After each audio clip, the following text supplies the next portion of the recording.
नमस्कार दोस्तों। अमेरिका का दबाव फिर सिर चढ़कर बोला और फिर रशिया को अपने एक संभावित खरीदार से हाथ धोना पड़ा।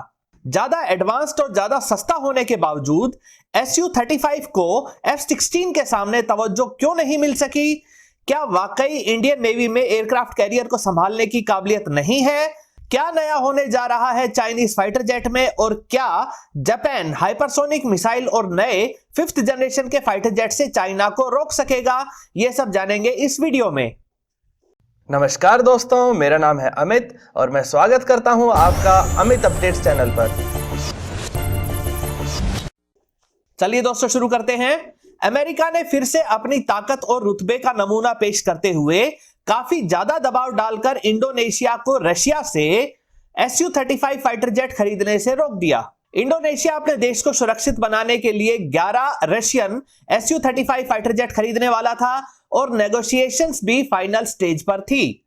इस $1.1 बिलियन के कॉन्ट्रैक्ट को रोकने के लिए अमेरिका ने उसी काटसा एक्ट का भय दिखाया जिसके तहत भारत व टर्की को S-400 एयर डिफेंस सिस्टम खरीदने पर चेतावनी दी गई थी कि इन देशों पर रशिया से हथियार खरीदने पर कई तरह के आर्थिक प्रतिबंध या सैंक्शंस लगा दिए जाएंगे। वो अलग बात है कि ना ही भारत ने S-400 की डील कैंसिल की और ना ही टर्की ने। जिस Su-35 फाइटर जेट को खरीदने से इंडोनेशिया को रोका जा रहा है वह एक हैवी कैटेगरी का 2 इंजन वाला सुपर मैन्यूवरेबल एयरक्राफ्ट है जिसकी प्रति fighter jet cost 85 to 90 million dollar तक है।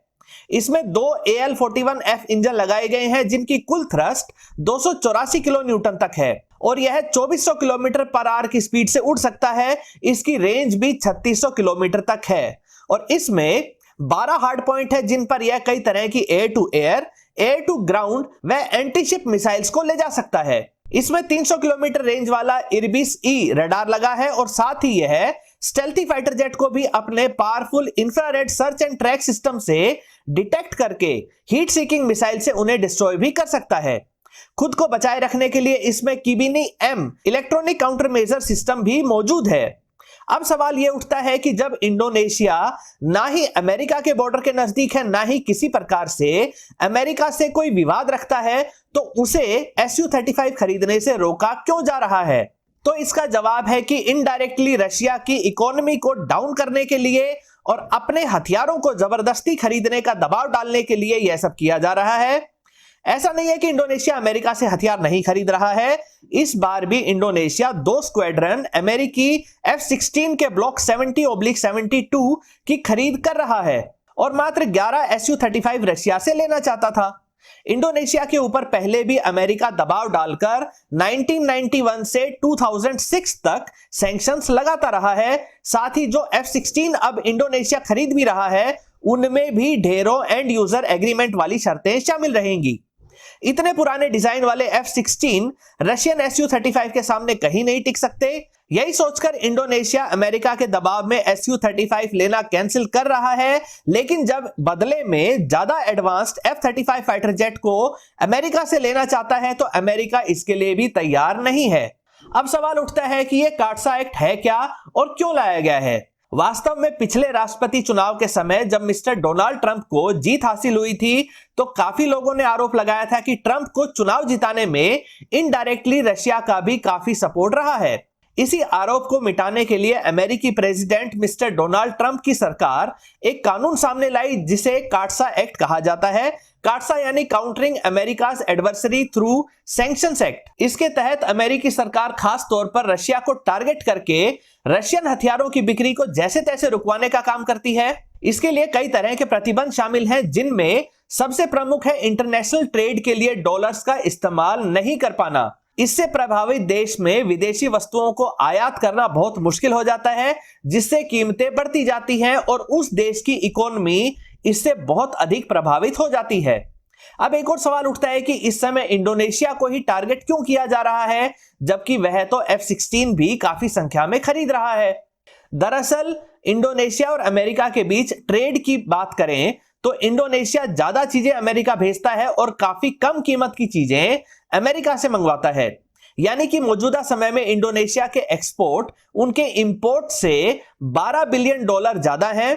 अमेरिका इसी ट्रेड के घाटे को पूरा करना चाहता है। जब इंडोनेशिया Su-35 के लिए रशिया को डॉलर में पेमेंट नहीं कर पाएगा तो दूसरा रास्ता क्या है? क्योंकि ऐसी ही समस्या भारत को S-400 की डील में भी आई थी और रशिया भारतीय रुपए में पेमेंट लेने को राजी हो गया है। लेकिन इंडोनेशिया की करेंसी अंतरराष्ट्रीय बाजार में ज्यादा वैल्यू नहीं रखती है। इसी कारण इंडोनेशिया रशिया को rubber, crude oil, coffee, T, furniture, spices आदि के रूप में पेमेंट कर सकता है, लेकिन फिर इसके लिए एक मिनिमम प्राइस रखने की समस्या आएगी। अंतरराष्ट्रीय जगत में अमेरिका की ताकत और रुतबे के कारण ही इंडोनेशिया कम ताकतवर लेकिन फिर भी महंगे F-16 को खरीदने के लिए मजबूर हो रहा है।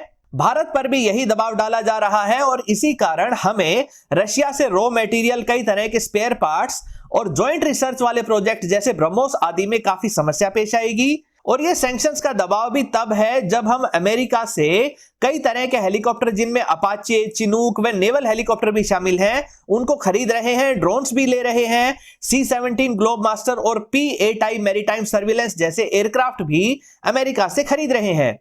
खैर, मौजूदा समय में अमेरिका एकमात्र महाशक्ति है जिसके साथ पावरफुल नेटो देशों का संगठन भी है और इसी कारण दुनिया भर में उसकी पॉलिसीज को कोई चुनौती नहीं दे सकता है।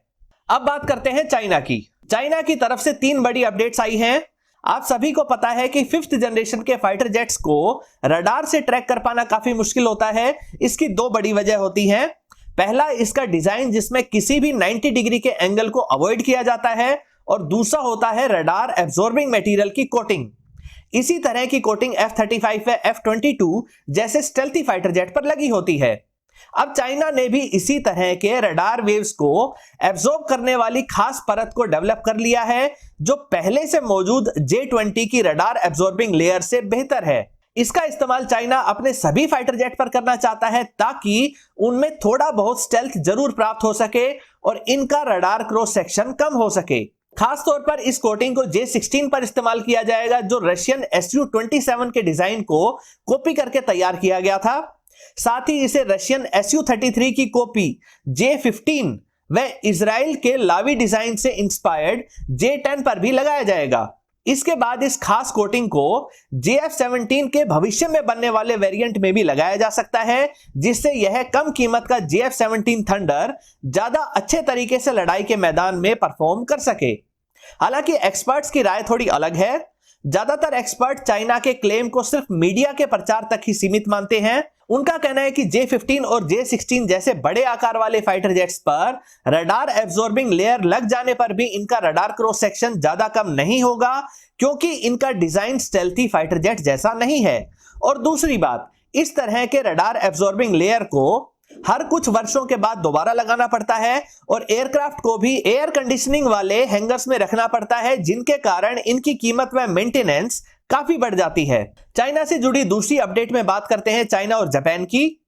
अगर इतिहास की किताबें देखें तो भले ही जापान एक छोटा सा देश रहा हो लेकिन फिर भी उन्होंने चाइना और यहां तक कि रशिया तक को हराया था। लेकिन मौजूदा समय में चाइना काफी एडवांस्ड हो चुका है और लगातार अपनी ताकत बढ़ाते हुए अक्सर जापान के एयर स्पेस के नजदीक अपने फाइटर जेट्स को भेजता रहता है। इसी कारण जापान, जिसने हिरोशिमा और उसके बाद नागासाकी की घटनाओं के बाद मिलिट्री पर खर्च करना बेहद कम कर दिया था, वही जापान अब दोबारा अपनी ताकत बढ़ा रहा है। जापानी एयरफोर्स के पास F-16 जैसे हैवीवेट कैटेगरी के फाइटर जेट के साथ ही F-35 भी मौजूद है। अब जापान ने चाइना की सबमरीन्स को रोकने के लिए एक लिथियम आयन बैटरी पर चलने वाली बेहद ही शांत सबमरीन बना ली है जिसे डिटेक्ट कर पाना बेहद मुश्किल है। इसके अलावा जापान लगातार हाइपरसोनिक मिसाइल्स को डेवलप कर रहा है ताकि चाइना की आक्रामकता को रोका जा सके। मौजूदा समय में केवल रशिया के पास सबसे आधुनिक हाइपरसोनिक मिसाइल्स हैं जो 10,000 किलोमीटर पर आवर की स्पीड से भी ज्यादा तेजी से आगे बढ़ती हैं और इनको किसी भी मौजूदा एयर डिफेंस सिस्टम से रोक पाना लगभग इम्पॉसिबल है।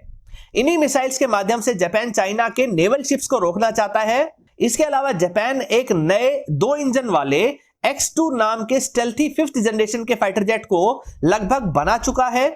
इसकी काफी समय से टेस्टिंग चल रही थी। इसमें सबसे बड़ी समस्या एक ताकतवर इंजन का ना होना था, लेकिन उसे भी जापान ने दूर कर लिया है और अब XF9 नाम का 150 किलो न्यूटन थ्रस्ट क्षमता वाला फाइटर जेट का इंजन भी बना चुका है। इसलिए अब जापान जल्दी ही F-22 या उससे भी बेहतर फाइटर जेट बनाकर चाइना को कड़ी टक्कर दे सकेगा। चाइना से संबंधित तीसरी अपडेट एक बयान के रूप में है जो चाइना के एक बड़े नेवल एक्सपर्ट ली जी ने दिया है और जिसे वहां की मीडिया काफी बढ़ा चढ़ाकर पेश कर रही है। कुछ समय पहले भारतीय एयरक्राफ्ट कैरियर INS विक्रमादित्य के इंजन रूम में आग लग गई थी, जिसको बुझाने के दौरान एक सेलर की जिंदगी चली गई थी। इसी इंसिडेंट को हाईलाइट करके चाइनीज मीडिया में कहा जा रहा है कि भारत के पास एयरक्राफ्ट कैरियर को संभालने की काबिलियत ही नहीं है। लेकिन इन स्टेटमेंट को प्रचारित करते समय चाइनीज मीडिया ने यह बात छुपा ली कि भारत आज से नहीं 1961 से एयरक्राफ्ट कैरियर को ऑपरेट करता आया है और चाइना के पास पहला एयरक्राफ्ट कैरियर 2012 में आया है। दोस्तों, आपकी जानकारी के लिए बताना चाहूंगा कि चाइनीज प्रोडक्ट की काबिलियत किस लेवल की है ये आप इसी बात से समझ सकते हैं कि 2003 में एक चाइनीज सबमरीन बिना किसी लड़ाई में भाग लिए हुए अपने 70 सेलर्स के साथ डूब गई। चाइना की पहली न्यूक्लियर पावर्ड मिसाइल क्षमता वाली सबमरीन को इतना खराब बताया गया कि इसको बनने के बाद सिर्फ एक बार ही समुद्र में भेजा गया था। ऐसा नहीं है कि इंडियन नेवी का सेफ्टी रिकॉर्ड बहुत बेहतर हो, लेकिन एक मामूली सी घटना को इतना बढ़ा चढ़ाकर प्रचारित करना किसी भी ढंग से एक अच्छा काम नहीं कहा जा सकता है। दोस्तों, आपकी राय में क्या अमेरिका की सैंक्शंस लगाकर दबाव बनाने की नीति भविष्य में भी चलती रहेगी या इसको कोई देश रोक भी पाएगा? साथ ही यह भी बताइए कि क्या वाकई चाइना स्टेल्थी टेक्नोलॉजी को डेवलप करने में कामयाब हो चुका है या सिर्फ मीडिया का ही प्रचार हो रहा है? अपनी राय कमेंट सेक्शन में जरूर रखिए।